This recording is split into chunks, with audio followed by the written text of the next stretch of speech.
વિદ્યાર્થી મિત્રો, ઓનલાઈન એજ્યુકેશનમાં આપનું સ્વાગત છે।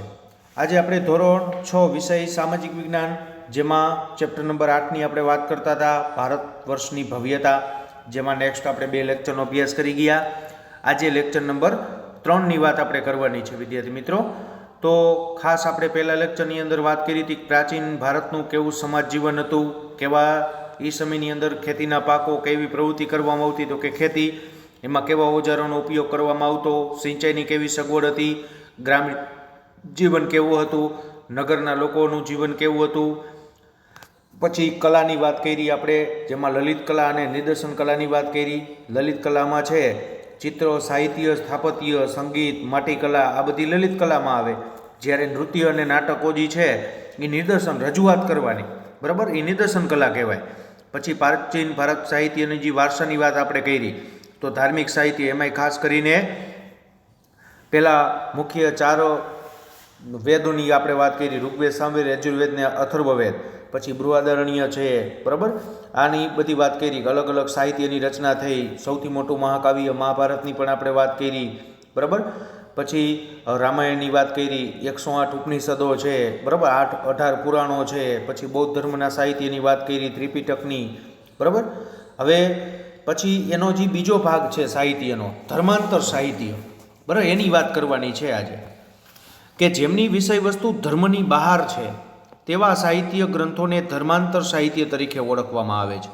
કે અત્યારે જે ઉપર આપણે સાહિત્યની વાત કરી એ ધર્મ સાથે સંકળાયેલું હતું, કે આપણે વાત કરી કે બૌદ્ધ ધર્મનું જે સાહિત્ય છે, બરાબર, પછી જૈન ધર્મનું સાહિત્ય, જેને આપણે ત્રિપિટક તરીકે ઓળખીએ, તો એ ધર્મ સાથે સંકળાયેલું સાહિત્ય હતું। અને અત્યારે જે હવે જે પોઈન્ટની વાત કરવાની છે એ ધર્માંતર સાહિત્ય, કે આ પોઈન્ટ ધર્મ સાથે સંકળાયેલો નથી, ધર્મ બહારનો છે, એટલે એને ધર્માંતર, ધર્મથી બહારનો જે સાહિત્યનો ભાગો છે એની આપણે વાત કરવાની છે। તેમાં મોટા ભાગે જે કાવ્યોની રચના હતી, અમુક નાટકો બન્યા છે, પ્રશસ્તિઓ બની છે, વ્યાકરણ ગ્રંથો બન્યા છે, એવા સ્મૃતિ, કે જે એને પોતાની રીતે વર્ણન કર્યું, એ સ્મૃતિ ગ્રંથો કહેવાય। આ સ્મૃતિઓ એ ભારતના કાયદા ગ્રંથો છે, જે મનુસ્મૃતિ છે, યાજ્ઞાવલ્ક્ય સ્મૃતિ છે, નારદ સ્મૃતિ છે, આ બધી વસ્તુનો સમાવેશ થાય। અને સાથે જે કાયદાશાસ્ત્રની વાત કરીએ આપણે, તો કૌટિલ્ય, કે જેને અર્થશાસ્ત્રની રચના કરી, બરાબર, એ એક કાયદાનો ગ્રંથ છે, અર્થશાસ્ત્ર, બરાબર, અત્યારે જે આપણે વિષય અર્થશાસ્ત્ર, એની રચના કૌટિલ્યએ કરી, તો એ કાયદાનો આખો ગ્રંથ છે।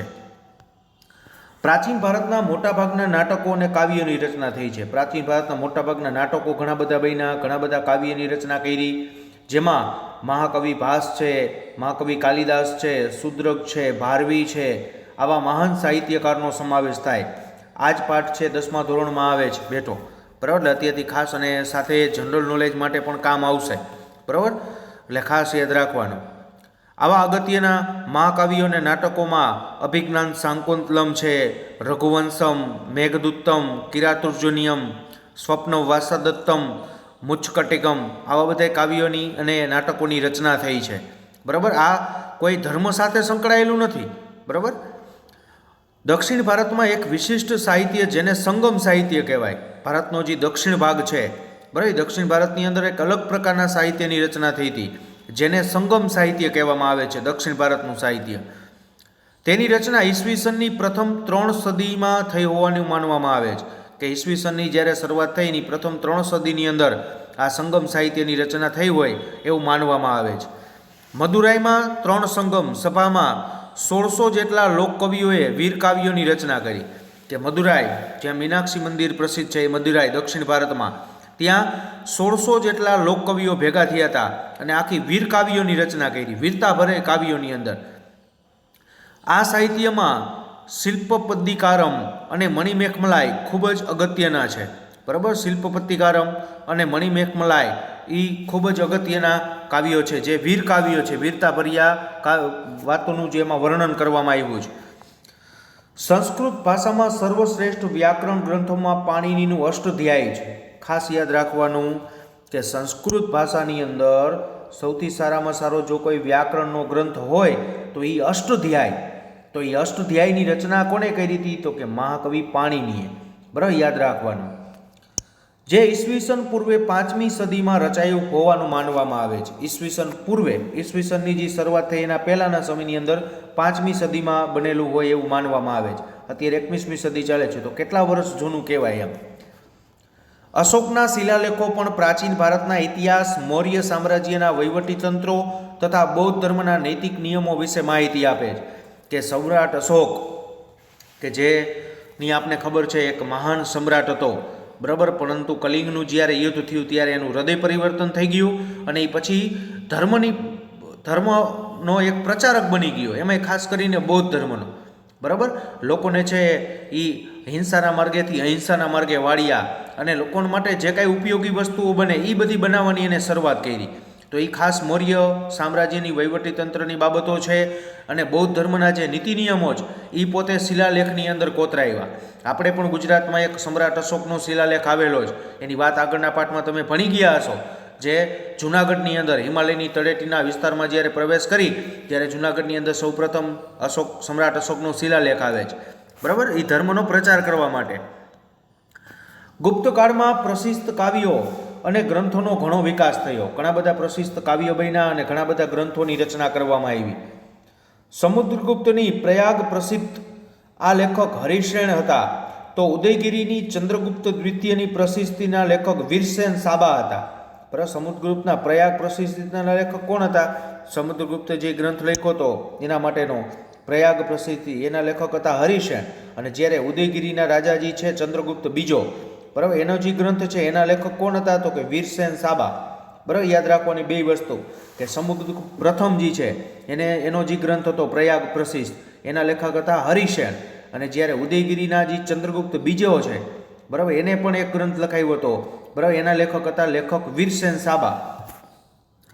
બાણે હર્ષચરિતમાં હર્ષની પ્રશિસ્તિ કરી છે, બરાબર, મહાકવિ બાણભટ્ટ, બરાબર, મહાકવિ બાણભટ્ટ જેને હર્ષચરિત નામનો ગ્રંથ લખ્યો, આગળ ભણી ગયા છીએ આપણે.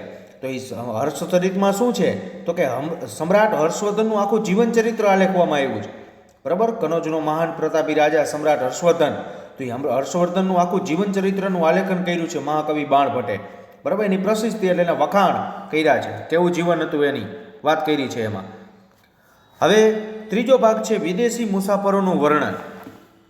કે આપણે ભણી ગયા હતા કે અમુક જે છે ધર્મનું સાહિત્ય, પછી ધર્માંતર સાહિત્ય એટલે ધર્મ બહારનું, અને ત્રીજો ભાગ હતો વિદેશી મુસાફરો. કે અલગ અલગ રાજાના સમયની અંદર અલગ અલગ વિદેશી મુસાફરો આવ્યા હતા મુલાકાત માટે. તો એ જે કાંઈ બુકની અંદર પોતાની નોંધ પોથીમાં જે નોંધ કરી ગયા છે કે કેવા રાજાના સમયની અંદર કેવું સાહિત્યની રચના કરી, એની વાત છે આમાં.